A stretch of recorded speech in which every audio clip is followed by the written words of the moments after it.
10 dias para as eleições municipais, Camila. E o Ministério Público do Trabalho já registrou mais de 300 denúncias de assédio eleitoral. Uma prática que inclui coação, intimidação, ameaça, humilhação ou constrangimento, visando influenciar o voto do trabalhador. E para se ter uma ideia, Lúcio, esse número é 4 vezes maior do que no primeiro turno de 2022. E os detalhes desse assunto a gente acompanha na reportagem de Luciana Gavilha. Pelos 4 cantos dos municípios brasileiros, os candidatos a prefeitos e vereadores pedem votos. Pedir tudo bem, faz parte da democracia, mas coagir, oferecer vantagem, aí é crime eleitoral. E isso acontece muito em ambiente de trabalho.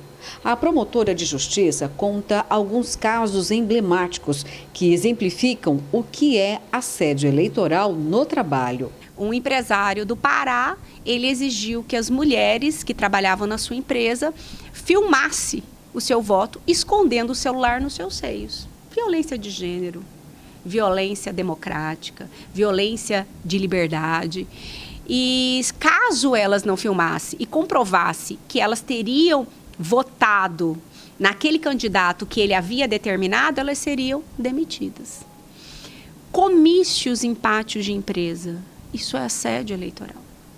Constranger, ameaçar e oferecer vantagem ao trabalhador é assédio eleitoral. Mas isso não quer dizer que os candidatos não possam ir em empresas e pedir votos.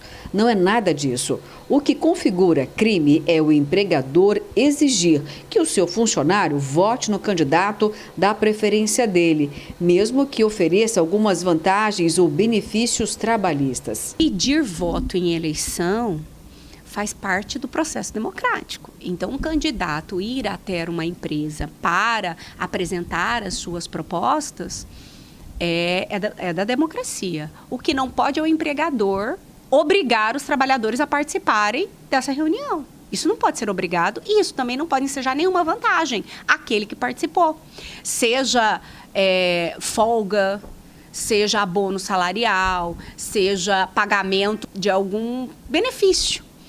Se isso ficar constatado, isso é assédio. Se o funcionário sofrer violência eleitoral, o caminho é a denúncia. O funcionário deve denunciar para que essa conduta seja repreendida, inclusive ensejando indenização moral do funcionário que foi constrangido a participar de uma manifestação política que ele não queria. E dano moral coletivo. O Ministério Público do Trabalho já registra mais de 300 denúncias de assédio eleitoral no ambiente de trabalho. E esse número é 4 vezes superior ao registrado no primeiro turno das eleições de 2022.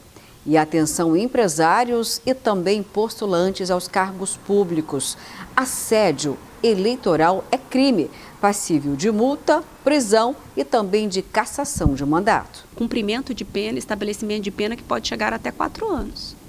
299 do Código Eleitoral, por exemplo, prometer qualquer vantagem para que a pessoa, o eleitor, ele vote em determinado candidato. E o candidato pode sofrer também algum tipo de ação? Sim.